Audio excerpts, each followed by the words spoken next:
This is Neurodivergent Faith, a podcast exploring the sacred beauty and honest challenges at the intersection of neurodivergence and Christian faith.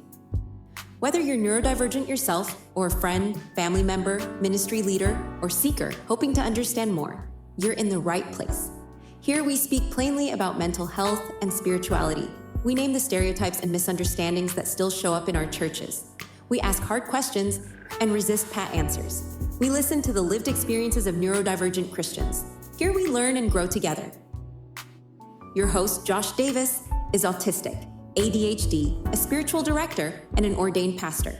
Josh invites you into honest conversations about the unique ways neurodivergent people encounter God through scripture, worship, special interests, attention, and communication differences, and so much more. So take a deep breath. You are welcome here, just as you are. Well, welcome everyone to Neurodivergent Faith. Today, we're stepping into a conversation that weaves together multiple layers of identity. We've got neurodivergence, third culture, and Christian faith all mixed up together. And my guest is a fellow neurodivergent soul, a Brazilian woman who has lived between cultures and carries the beauty and the tension of that experience in her bones. Mm-hmm. So together we're going to talk about what it means to be both neurodivergent and third culture and how those identities shape the way we see the world and interact with the world. So maybe you'll find your own story today as you listen, or maybe your eyes will be opened to the complexity and courage of someone else's story. Either way, I think you'll benefit. So let's begin. Ananda, tudo bem? Welcome to the podcast. Yes, tudo bem. Would you just take a minute to introduce yourself and tell us anything you want us to know about who you are? So I am Ananda Bossois, and I have lived in different cultures, and even in Brazil, grew up with very different cultures at home even. So I went to the States, and then I grew up in going back and forth in those cultures. So when I went to the States for the first time, I kind of found myself being a third culture kid, and that has been very enlightening for me to know why I am the way I am. And I am a lot of things that I have realized. I like being a lot of things in one person. I like being a lot of things in one person. Sometimes that's hard and challenging, but usually I like it too. Yeah, you and I have known each other for a while, and we've connected on that third culture piece, but we haven't connected until recently about the neurodivergent piece. I didn't even know that about you. So can you share a little bit of your story and where you've lived, how you've interacted with different cultures, and also how you began to notice your brain works differently from other people's? Yeah, so my parents were missionaries. I grew up as a MK, and then my dad transitioned into a different type of ministry. So my dad is from a very different culture in Brazil. It's close to the Amazon, actually where I am currently. And culturally speaking, very, very, very different from the rest of my existence in the south of Brazil. So I grew up at home being in a very third culture, and didn't know what my sister and I never understood my dad really well, and some of his way of doing things, and we never understood the way he behaved in social things until we would go to see his side of the family and see, oh, they're all very different. And so very soon we learned to adapt. We were code switching without even knowing we were doing that. And my mom also being from a different place from where I grew up. So another layer of, okay, that's the side of the family that I felt closer because it was closer geographically. So we were there more often. But also when we were there, they were like, no, you guys are not from here. We didn't act like we were from there. So it was always very difficult. We were not from anywhere.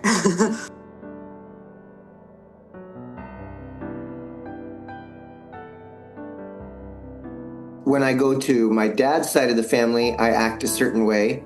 When I go to my mom's side of the family, I act a certain way. And then when I'm at my home and in more of the maybe dominant culture in the south of Brazil, I have a different way of being. And so it's like I'm always trying to figure out how to fit in those places and maybe not ever quite fitting in any of the places because I'm connected to all of the cultures at the same time. Yeah, it took a while actually for me to learn that. I think the one way that I would like very instantly change is the way I speak. So the accent would change so that I wouldn't be noticed as the outsider. So very, very quickly, I would change my accent going to my mom's, where my mom is from. Actually, I was born there. So I felt like I need to be more like them. Sure. And so I would change my accent. And same when I would come here, I would change my accent. But learning how to code switch and how I act, it took a little longer. But until then, people I didn't like the comments like, "Oh, where are you from again?" And I'm just like, "Oh man, they like even though I'm talking like them, like there are things that I can that give away the way I am that gives away that I'm not from here." And I like started it took a few years, a couple of years for me, but then my sister and I were kind of like, oh okay, but we could never be exactly like them. They always knew I was not from there, and that was a very a difficult for me, a difficult thing to just accept. Yes. I need to accept. It's okay. I cannot be all these things exactly how they are there and also in Rio where my mom is from. So we accept it, but we would code switch a few things Mm-hmm. so that we would at least be accepted in some of the things that we were doing or some of the behaviors. That makes a lot of sense to me. And at some point along the way, you came to realize your ADHD.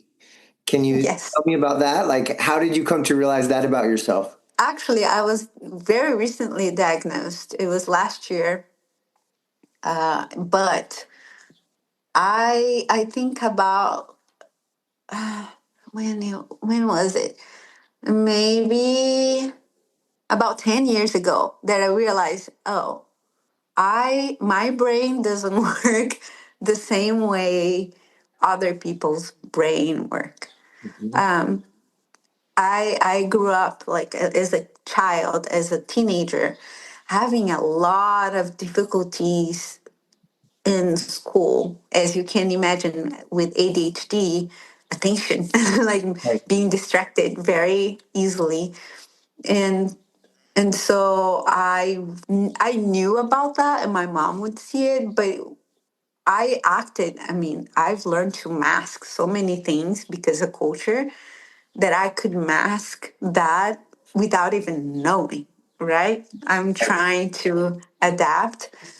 And so my mom as a teacher never quite noticed that. And she was supposed to, even being a teacher in her work environment, having to recognize students in her class that were Sure. ADHD. And she did it really well. But me being at home, she didn't recognize because apparently I was masking really well. Mm-hmm. But she gave me some tools that, oh, if you can't do this, why don't you, help yourself by making a list of things or organizing your brain on how you're going to go about. And that really helped me. I was like, oh, I need routine. That's what I need. And she helped me without even knowing Mm-hmm. and me not understanding any of that. But there was so much tension at home because that was when I realized my brain works very differently. Mm-hmm. My mom is really big on the cleaning day. Okay. Like once a week, we'll clean everything. And so she will start very early with my sister. Here's what we're going to do.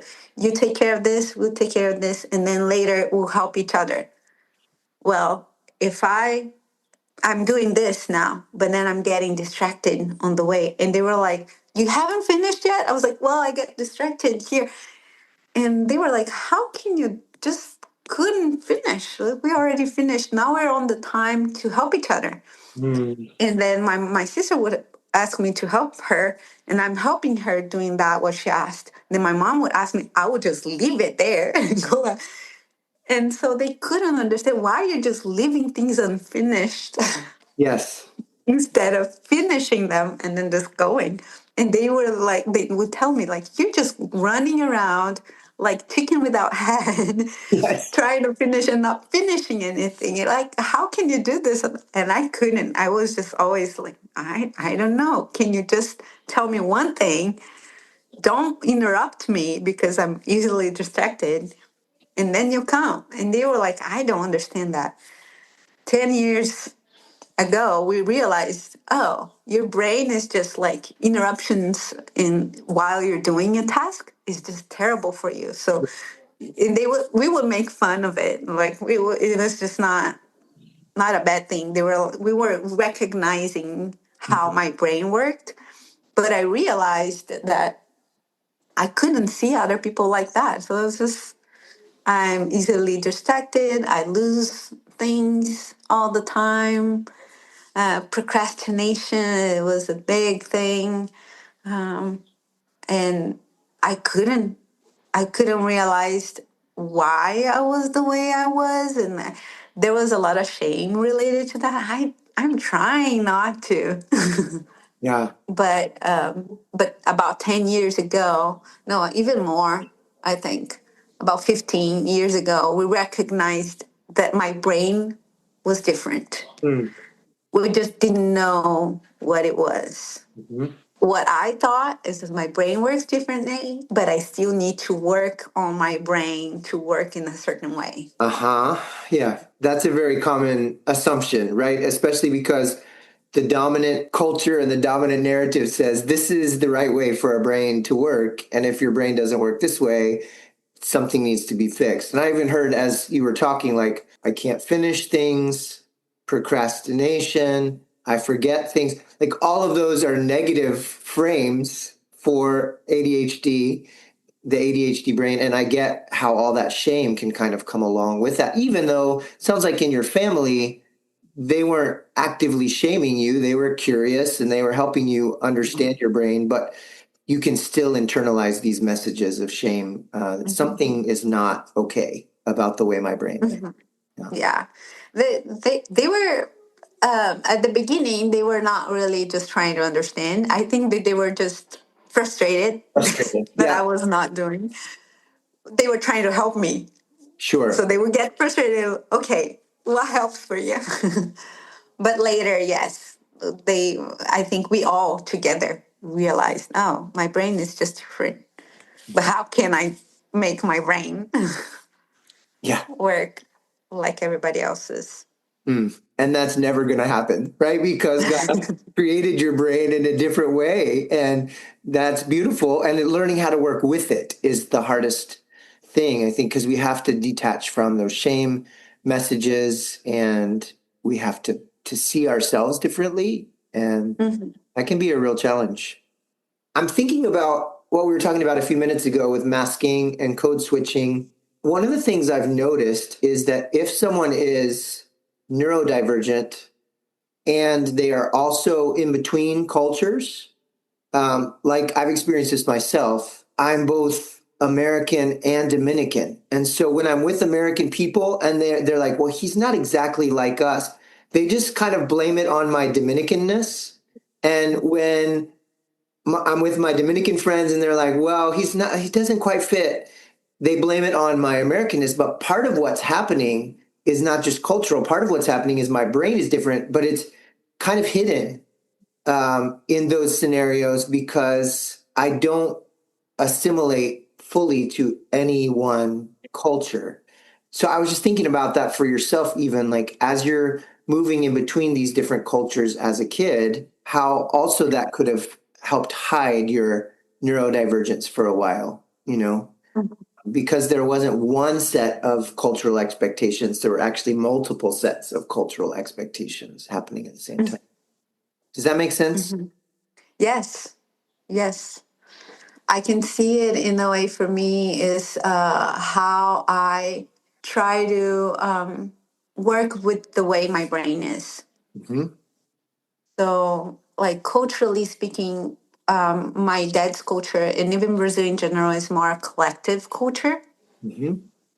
So if that being said, like if I'm struggling to finish a task enough, like or I can't find my phone or procrastination, I need now it's due date. I need help because I won't be able to finish this. My culture helps me by just being with me. Let's all do it together. Oh, yeah. Or remembering things when I was in college, we all help each other out remember things. It's very collective. Yes. It's so we're there as a group to help each other out in different things. And I learned with my mom's some of the tools that she was giving me, but I also was learning to thrive in this cultural set Right. where people are helping. I'm not alone. Yeah. And We remember together and we work together at the last minute if we need to help everyone get across the finish line. Even I think about body doubling, right, which is so helpful for ADHD people in terms of focusing on a task. Just having somebody else present in the room can be really helpful, right, with right. attention. But then you move to the United States, which is not a collective culture at all. We're incredibly individualistic. And so then it's like all depends on you. What was that like?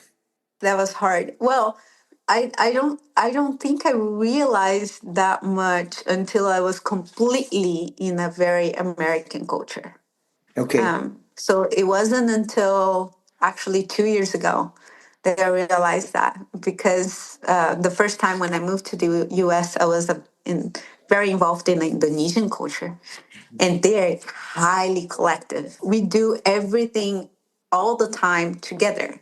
Okay. And even if you're working on your own thing and I'm doing my own thing, we're together. That helped me incredibly. I loved it. I was at my I'm my best in performance. I was able to finish everything because they are very collective. And it's part of the culture. We all help each other.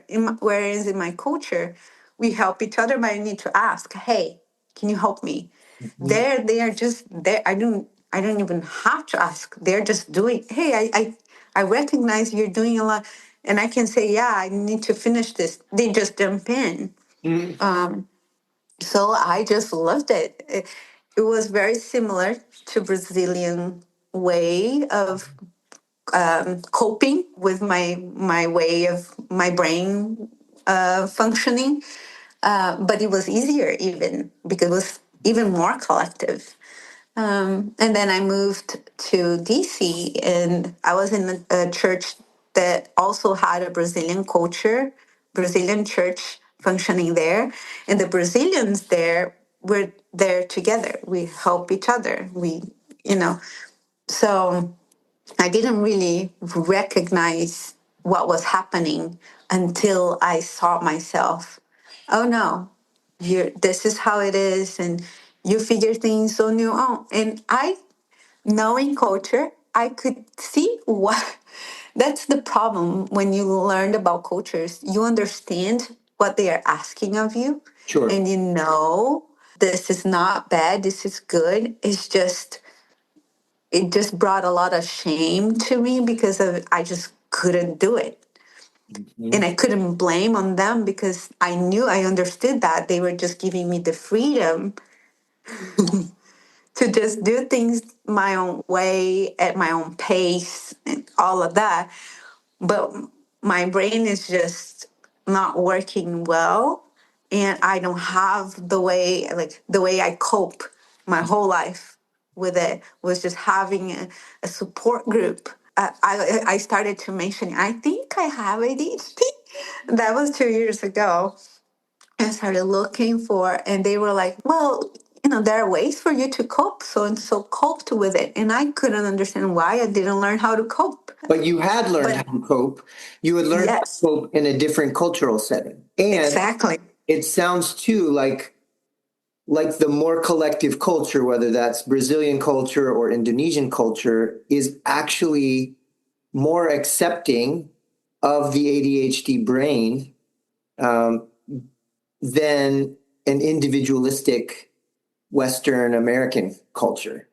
Hmm. Seems like when you got into that culture, all of a sudden, then your brain and the way that you learn to cope with your brain and work with your brain wasn't working in this new cultural setting, right? Yes. With other cultures too, like for example, as an autistic person, eye contact can be really difficult for me. And I grew Mhm. up in white American culture, which says, look me in the eye so that I know you're paying attention or so that I know you are respecting me, right? Mhm. But in some Asian cultures, you actually don't look each other in the eye as a sign of respect. Like you show respect by not looking at each other in the eye. And for me, that's like, oh, that would be so nice for that part of my autistic brain to not have that pressure, right? Different cultures seem to be friendlier to different traits of neurodivergence. And I find that really fascinating. Hmm. I was recognizing this here, where my dad's culture, I always struggled so much because it was so different. It's very similar to Asian culture in some ways, very much so. Okay. So it wasn't difficult for me to just jump right in when I was in that all Asian culture. But one thing I even recognized that yesterday, I saw a guy and he probably had some mental health issues and some neurodivergence as well. Mhm. By the way, he approached us. I didn't know him, but my parents apparently knew him. But the Okay. way he was talking, I was just like, "Oh, this is a little bit different." Hmm.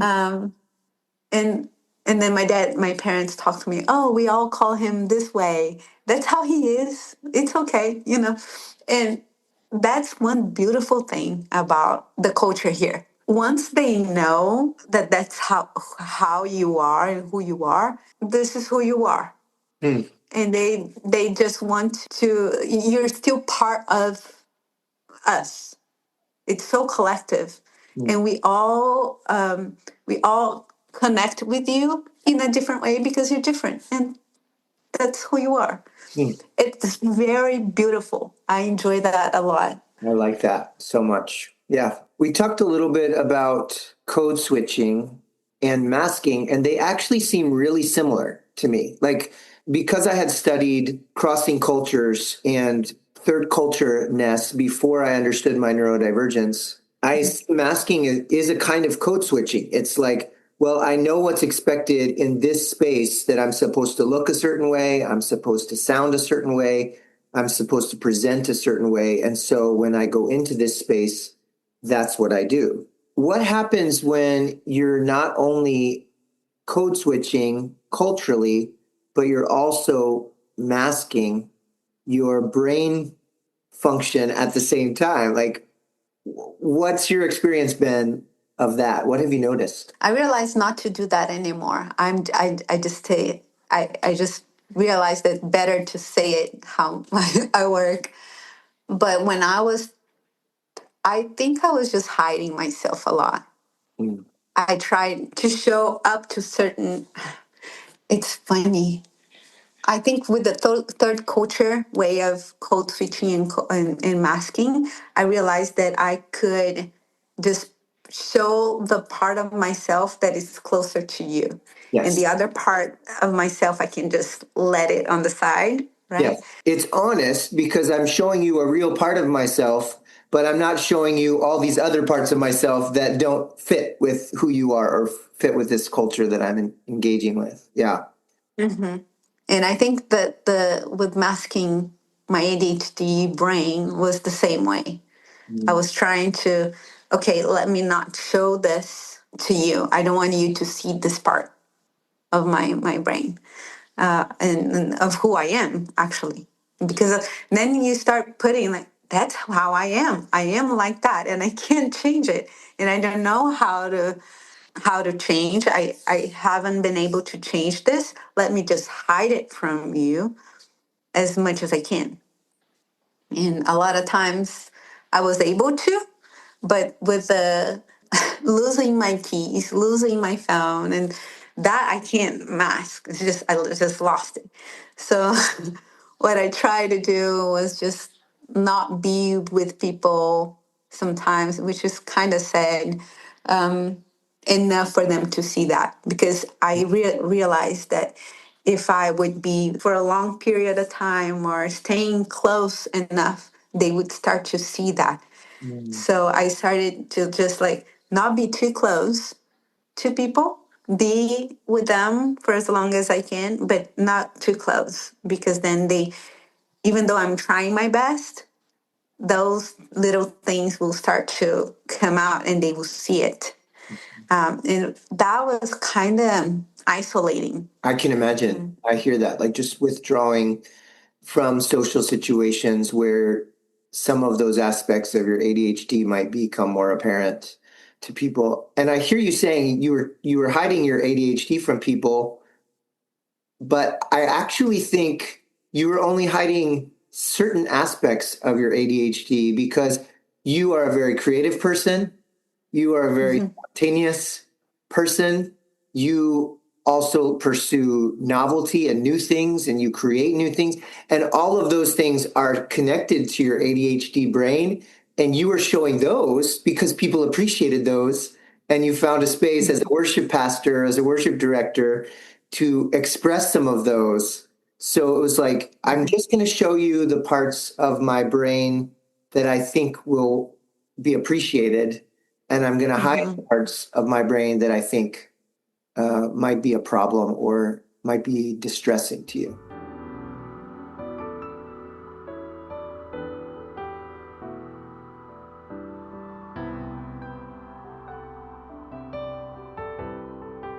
In talking to my psychologist, and when I was doing therapy, and she was bringing that up to me, because I couldn't see the good side of it. Yeah. I think the only thing that I could see is just I could work in multiple things at the same time, and sometimes that was really nice, Hmm. that I could manage many things at the same time. Yeah. But that was it. And I struggle to see the good side of ADHD brain.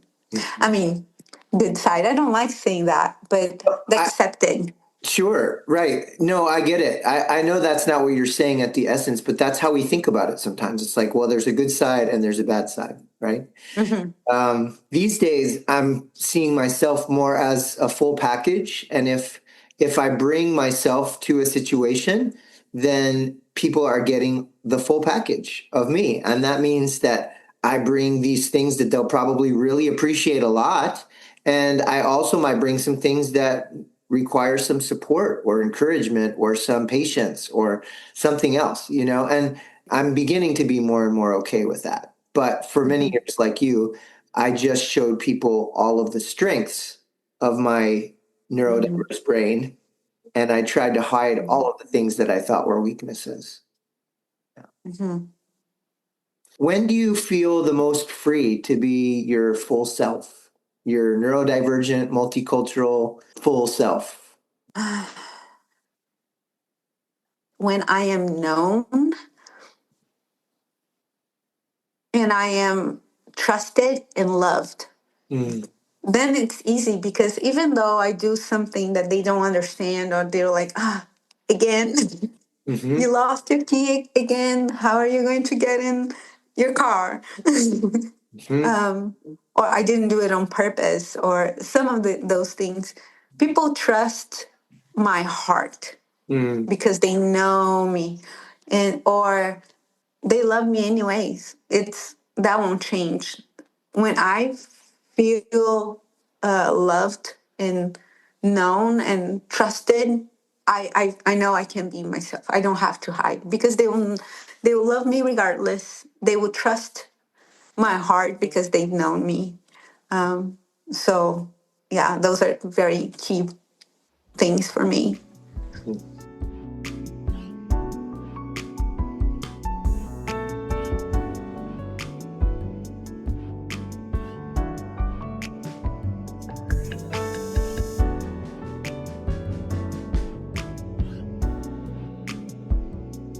That's powerful. That is ministering to me today in a really deep way. And when I edit these podcasts, whenever there's a powerful moment, I'll stop the dialogue and I'll bring some music in. And as you were talking, I could hear the music coming in because I was like, yes, when I am known, when I'm trusted, and when I am loved, I'm free to bring my full self.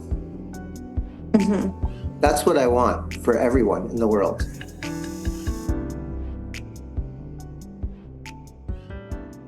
I see everything as a God creating me. Mm-hmm. So when He creates me, the way my brain works since birth, He continues to create me, the creation, and to turn me into somebody in the multiple cultural aspects that I am at. Mm, And where one thing starts and where the other things comes in, I don't really know. sure. We are still in motion. God is still creating us to be somebody. So everybody, I think, is kind of like that. But people that have completely different cultures, it's more apparent, I think. Sure. That's beautiful to think about God creating you, forming you in your mother's womb, and creating you as you are born, but then also continuing to create you throughout your life in the different situations and circumstances and countries and cultures where you live. That's a beautiful image and something I'll think about more after this call.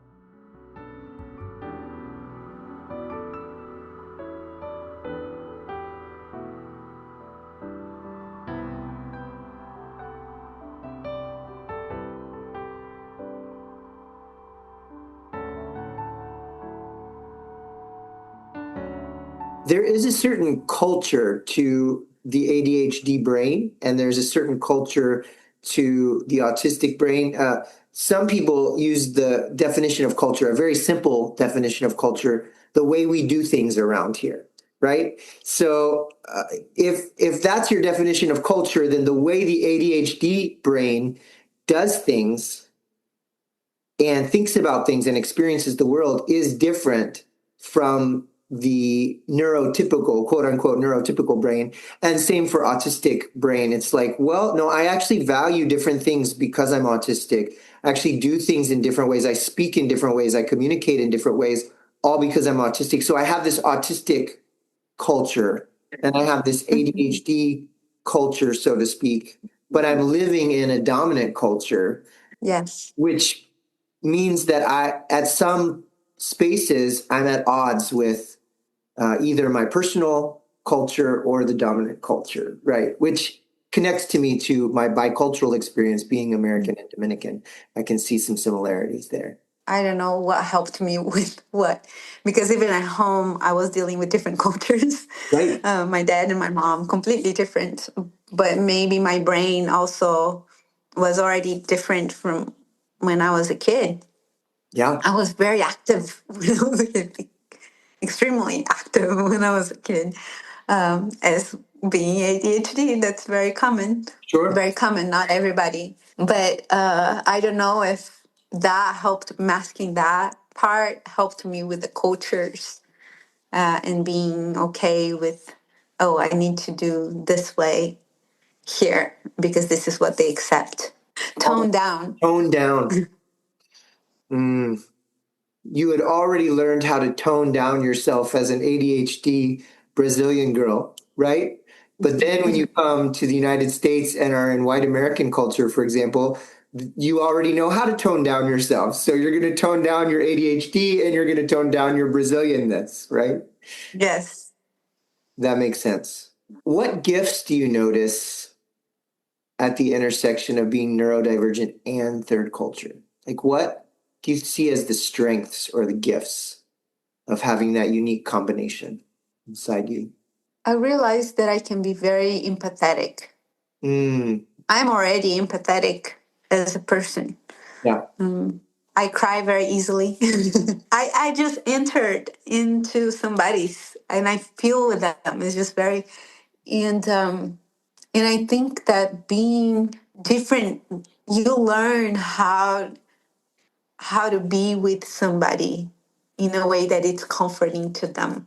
Mm, Because you're learning like very beautiful skills to be social mm-hmm. when you're neurodivergent, when you're third culture. That those are skills that not everybody has, and sometimes you do it in a way that it can bring comfort and to somebody else. It is said that sometimes it's to the detriment of our own comfort. Right. That's where I wrestle. And I've started to realize if I'm doing this, if I'm showing up in this certain way, how do I put it? If I'm showing up to someone just bringing only a part of myself because I know that that's what they need and that will be comforting to them, I can do that out of fear. I could do that out of love, right? The same behavior. I could do that as a form of hiding, or I could do that as a form of emptying myself and being present to them, right? And the behavior doesn't look very different. It's really about the motivation and where it's coming from on the inside of me. Mhm. I think we all need that. Yes. We also need that, and and I love that I can be that to somebody, recognizing I need that, and it gives me joy to realize that I can give it to somebody else. It gives me joy when I see that other people. I've seen that a couple times when I'm in a social room. And for neurodivergent people, third culture, all of those things together, you learn how to read a room Yeah. like that. And it's incredibly tiring. Yeah. It's just so draining. But you can't help but just read the room. And I remember this time when I was in a room and there was this person and other people were struggling to be with that person. And that person I could feel he felt it. And some of his friends that knew him, who he was, and I could see all of that. They were nervous to be with him in the room with other people that didn't know him. Yeah. And how are they gonna see him, or how are they gonna I could see all of that, him not being able to just mask it and just be, and I was just like, it's okay. But his friends being nervous for the whole situation, how Sure. other people are going to treat him, and I realized that when I came to talk to them, they were all like trying to minimize it. And I remember that I was just like, no, let me talk to him. And I was just there for him. And I entered into his whole, he wanted to talk. I wonder if there's some autistic, but he wanted to talk about something very specific. And we were talking for that interest for a Yes. lot, That a sounds very long autistic. time. Yes. And I don't mind. Mm-hmm. I just don't mind. I just find it fascinating. So I'm just hearing you talk about this. And I remember that made him feel seen. I could see Yeah. that I was giving him attention about that. And his friends also felt comfortable that I was not feeling odd with that or tired about that. I could handle that. And I was happy to give that to him. And I Yeah. was happy to give that to his friends.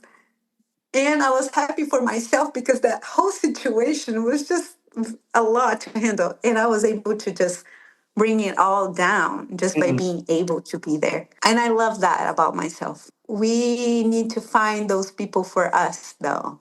Yes, that's also what I was thinking is it's beautiful when we can give that and can give it freely, but we also need to be sure that we're receiving that somehow. And for those of us who are in ministry or ministry minded people, a lot of times we're just focused on giving, giving, giving, giving, giving, but we also need to receive. Mhm. Yeah, it's really interesting as I'm thinking about this in this framework, and maybe we'll need to do a different episode on this at some point, but I think masking behaviors, right? Like if I'm doing something to try to hide my autistic traits in some way, I could be doing that out of fear of being rejected. I Mhm. could be doing that out of shame, thinking there's something wrong with me. Mhm. Or I could be doing that out of love to engage with the person in front of me. It is like crossing cultures. It's like when I speak a different language that I'm not as comfortable in because I know this other person that's really meaningful to them, right? So Mhm. a masking behavior in itself, the behavior, there's nothing good or bad about it. It just is. But then what is the motivation that we're doing that from? We Mhm. think we're only worth or we are only valuable if we show up in this masked version of ourselves. That's terrible. I don't want that for anyone, right? Mhm. But can I restrain a little bit of who I am in order to bless this person in front of me or to give them something that they need? That could be healthy, right? Uh, Mhm. it's really nuanced. Yeah, that I'm going through this now. I'm going to the Christian side of me. Going through the the Sermon of the Mountain, Hmm. and all the gosh. Now Portuguese is coming into my because this was all in Portuguese. Yeah, we call them the Beatitudes. Bem-aventurado. Blessed. Yes, the blessed. Blessed are those. Blessed are those. And I remember that I caught myself just like zooming in, and the class was going, and I was just thinking, it all comes out of love. It just made sense for me that if I love God, if I love people, we got it all covered. Truly. As long as I am one of the people that's included. Like, because Jesus says, love your neighbor as you love As yourself, right? yourself, yeah. So I think that's the whole package. Can I love Mhm. God? Can I love others? Can I love myself? That is a powerful and beautiful life. Mhm. Mhm. Being appreciative to God of how He created me to be, Yes. and loving that is part of being grateful. Yes. And being compassionate towards my weaknesses or my needs at the same time, just like God is compassionate towards me. Mhm. And being Mhm. compassionate towards the needs of others and empathetic because I know what that's like, right? Um, Right. well, as we close today, I feel like we could talk forever, but as we close today, two more questions. What might you say to others out there who are listening who might be both third culture and neurodivergent? My sister has this. She has this thing. I promise I'm not diverging to it. I know You I'm can diverge ADHD, all you want. I'm happy for divergent. but she has this. What is the word? A frame on the wall.